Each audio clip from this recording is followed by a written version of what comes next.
Pro1, kanal informasi dan inspirasi. Pro1, kanal informasi dan inspirasi.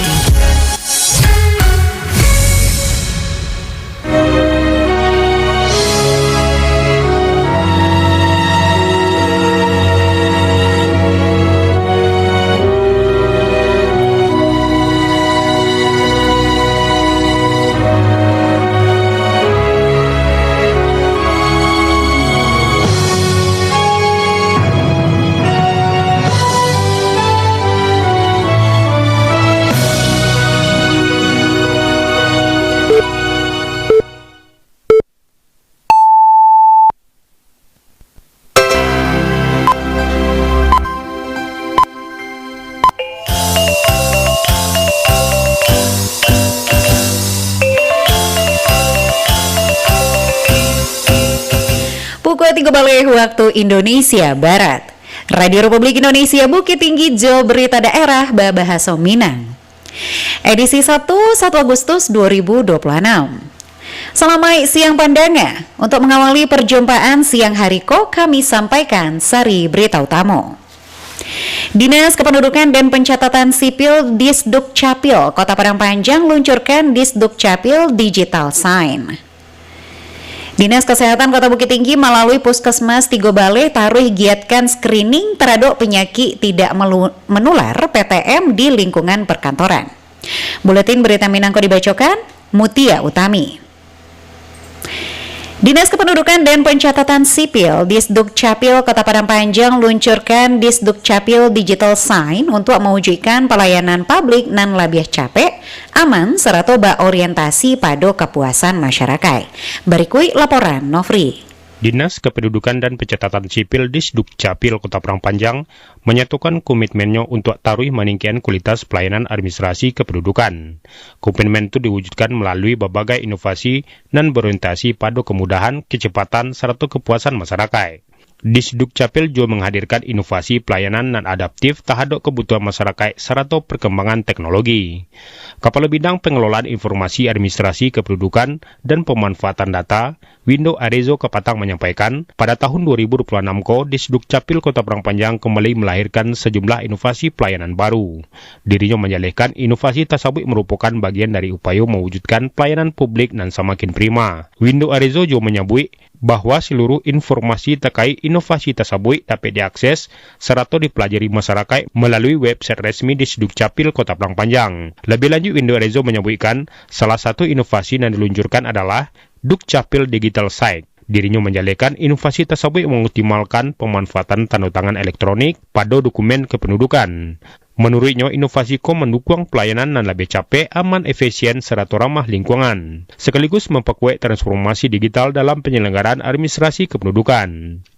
Dinas Kependudukan dan Pencatatan Sipil Kota Padang Panjang terus berkomitmen meningkatkan kualitas pelayanan administrasi kependudukan melalui berbagai inovasi yang memberikan kemudahan bagi masyarakat. Inovasi yang dikembangkan bukan sekedar mengikuti perkembangan teknologi, tetapi menjadi solusi atas kebutuhan masyarakat. Kami juga meluncurkan inovasi Duk Capil Digital Sign, yaitu penerapan tanda tangan elektronik bagi dokumen kependudukan. Inovasi ini memberikan pelayanan yang lebih cepat, aman, efisien, sekaligus mendukung transformasi digital dalam penyelenggaraan administrasi kependudukan. Windo Arezo juga berharap berbagai inovasi yang terus dikembangkan dapat memberikan manfaat nyata bagi masyarakat serta memperkuat kepercayaan publik terhadap pelayanan administrasi kependudukan. Dirinya juga menegaskan Kamuko Disduk Capil berkomitmen untuk terus menghadirkan inovasi baru dan mendukung terwujudnya pelayanan publik dan profesional, adaptif, inklusif, serta berorientasi pada kepuasan masyarakat. Nofri melaporkan. Ketua Ikatan Bidan Indonesia IBI Cabang Tanah Data Osni Nelly SSIT MKes lantik 26 pengurus ranting masa bakti 2023-2028 di Aula Kantua Bupati. Dalam sambutan, Sekda Abdurrahman Hadi menyampaikan bahwa bidan memiliki peran yang sangat strategis dalam pembangunan kesehatan daerah. Menurutnya, bidan merupakan garda terdepan dalam memberikan pelayanan kesehatan ibu dan anak dan berkualitas hingga ke pelosok nagari. Sekda Jo majak seluruh pengurus ranting Jo cabang IBI nan baru dilantik untuk taruh menjunjung tinggi integritas, loyalitas, serta profesionalisme dalam menjalankan organisasi maupun memberikan pelayanan kepada masyarakat. Dinas Kesehatan Kota Bukit Tinggi melalui Puskesmas Tigo Baleh taruh giatkan screening terhadap penyakit tidak menular PTM di lingkungan perkantoran. Berikut laporan Awan Ahmad Fauzan. Dinas Kesehatan Dinkes Kota Bukit Tinggi melalui Puskesmas Tigo Baleh memandu sejumlah kegiatan pemeriksaan kesehatan gratis kepada seluruh pegawai, diantaranya meliputi pengukuran tekanan darah, berat badan, tinggi badan, pemeriksaan gula darah, screening jiwa, serta konseling kesehatan. Kapalo PTM Puskesmas Tigo Baleh Kota Bukit Tinggi Lastri Hayatun Maiza kepada RRI mengatakan, kegiatan screening penyakit tidak menular diparalukan dalam upaya pencegahan ragam penyakit nan kiniko tarui berkembang di kalangan masyarakat Indonesia, khususnya di lingkungan kawasan perkantoran instansi pemerintah, seperti hipertensi, diabetes, jantung, stroke, dan lain-lain sebagainya. Penting itu Pak, merujuk dari Permenkes nomor 71 kalau tidak salah ya Pak ya. Itu kan deteksi dini penyakit tidak menular ini kan sekarang jadi trending penyakit ya Pak ya. Akhir-akhir ini kan terjadi pergeseran, dulu penyakit menular, sekarang penyakit tidak menular yang jadi penyakit terbanyak di Indonesia bahkan dunia. Jadi kita lakukan deteksi dini untuk mencegah penyakit tidak menular seperti hipertensi, diabetes, jantung, stroke, dan lain sebagainya. Jadi ini penting kita laksanakan, minimal sekali setahun kita melakukan deteksi dini, screening diri kita gitu Pak. Kalau seandainya nanti terdeteksi, jadi kita melakukan rujukan ke Vaskes untuk tindak lanjutnya. Misalnya terdeteksi hipertensi, kita lakukan rujukan untuk pemeriksaan selanjutnya begitu Pak. Diketahui deteksi penyakit tidak menular untuk instansi pemerintah dilatar belakangi oleh sejumlah belet aturan pelaksanaan di dalamnya, seperti Peraturan Menteri Kesehatan Permenkes nomor 71 tahun 2015 tentang penanggulangan penyakit tidak menular PTM. Dari Kota Bukit Tinggi, Awan Ahmad Fauzan, RRI Bukit Tinggi melaporkan. Pemerintah Kota Sawalunto menyalurkan 10.000 butir telur kepada keluarga rentan berdasarkan peta kerentanan pangan sebagai bagian dari upaya mempalawih akses masyarakat terhadap pangan bergizi.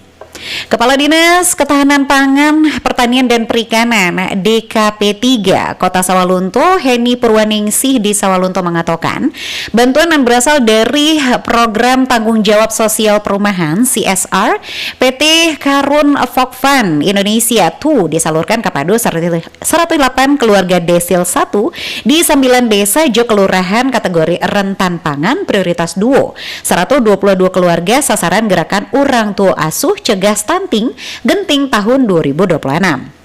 Heni Jo mengatakan talua dipilih sebagai bantuan karena merupakan sumber protein hewani dan mudah diperoleh, relatif terjangkau. Jo memiliki kandungan gizi nan baya untuk membantu memenuhi kebutuhan protein keluarga, terutama bagi kelompok masyarakat rentan. Rafdinal tegaskan perda disabilitas indah adolai sekolah nan manola anak berkebutuhan khusus ABK mendapatkan pendidikan layak. Berikut laporan Joni Marbeta.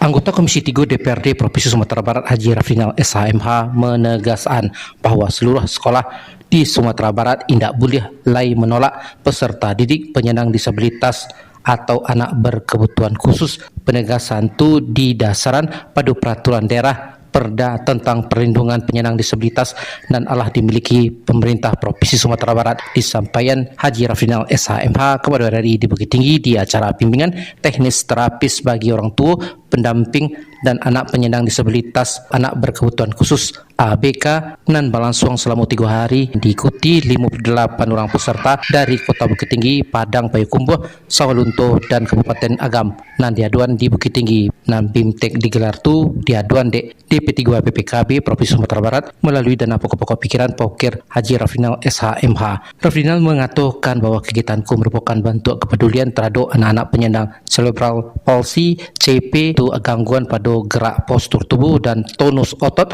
akibat kerusakan ataupun perkembangan otak nan tidak normal. Menurutnya anak penyandang CP membutuhkan terapi secara berkelanjutan agar kemampuan fisik mereka tarikh berkembang serta memiliki kesempatan dan sama memperoleh pendidikan tanpa diskriminasi dalam kesehariannya. Selain itu, Rafdinal juga menyoroti masih minimnya data penyandang cerebral palsy di Sumatera Barat. Menurutnya, ketiadaan data non akurat akan menyulitkan pemerintah dalam menyusun kebijakan di bidang kesihatan, pendidikan, dan juga layanan sosial. Kita kan udah punya perda ya, perda tentang perlindungan terhadap disabilitas ini. Dan itu semua OPD, dinas yang berkaitan dengan peduli terhadap disabilitas ini memang harus konsen, termasuk dinas pendidikan. Jadi tidak ada alasan karena dia disabilitas kemudian menolak untuk belajar. Dia punya hak yang sama. Yang jelas ini merupakan salah satu bentuk aksi nyata kita, kepedulian kita terhadap para disabilitas, khususnya anak-anak penyandang cerebral palsy. Cerebral palsy ini anak-anak yang memang secara fisiknya mereka tidak berdaya. Ini walaupun datanya kita belum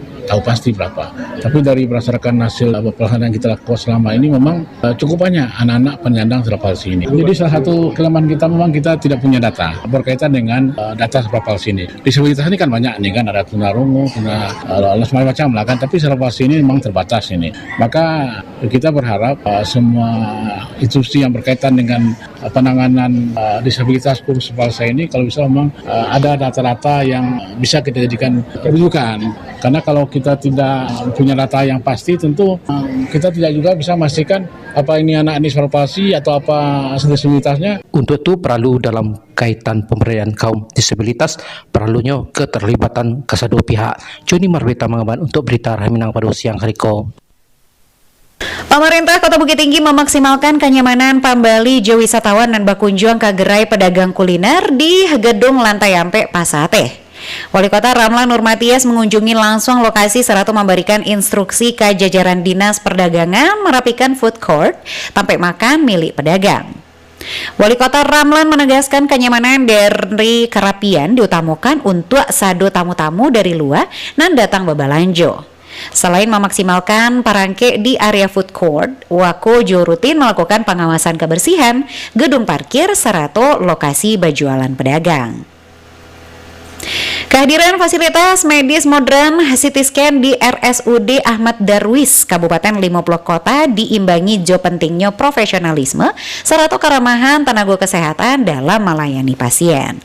Berikut laporan Irsyad.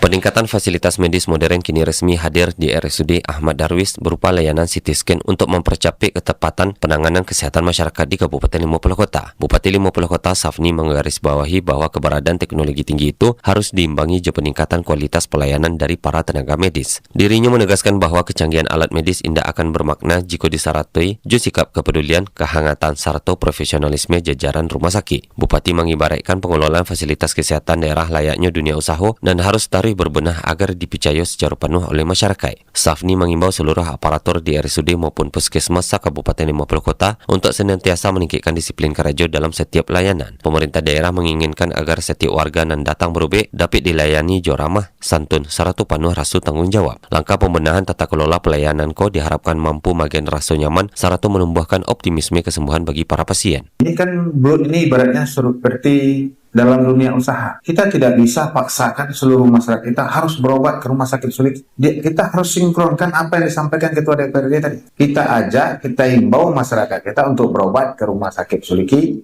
rumah sakit kita di Kabupaten 50 Kota. Tapi juga kita berikan pelayanan yang baik juga. Kalau mereka kita ajak ke rumah sakit kabupaten, tapi kita tidak memberikan pelayanan.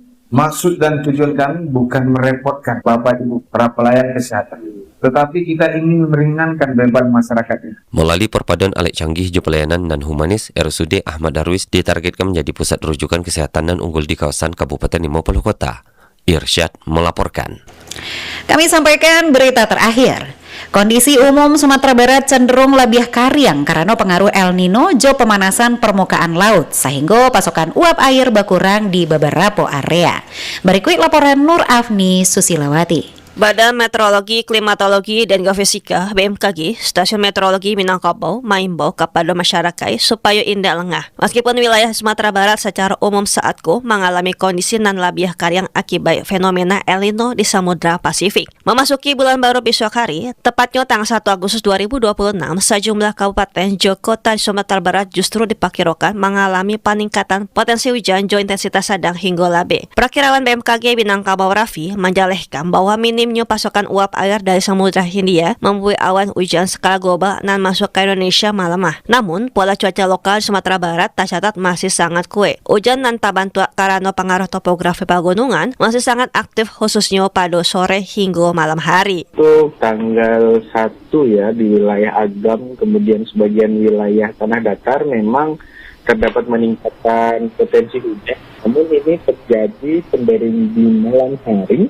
hingga akhir malam hari itu potensinya hujan sedang hingga lebat yang dapat disertai petir. Ini memang khusus untuk wilayah Agam, Tanah Datar, dan Padang Pariaman sendiri. Dalam beberapa hari ini kami mencatat memang pola pengangkatan udara secara lokal masih sangat intens, sehingga diharapkan untuk masyarakat yang akan melewati atau beraktivitas di wilayah tersebut memang harus lebih waspada.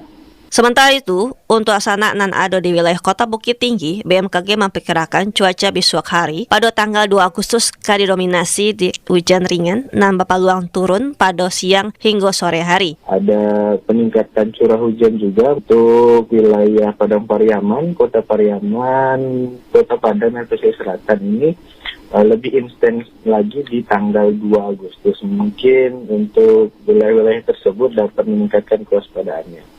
Mainnya cuaca nan dapat baru bahasa cara tiba-tiba, masyarakat nan berencana menghabiskan akhir pekan di luar ruangan untuk tarawih memperbarui informasi cuaca secara real time melalui aplikasi maupun Instagram info BMKG. Nurafni Susilawati melaporkan. Sekian berita daerah Bahasa Minang untuk siang hari kos Sabtu 1 Agustus 2026. Berita daerah selanjutnya dapat didengarkan besok pagi pukul 6 waktu Indonesia Barat. Ambo Mutia Utami, selamat siang.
Pro 1, kanal informasi dan inspirasi.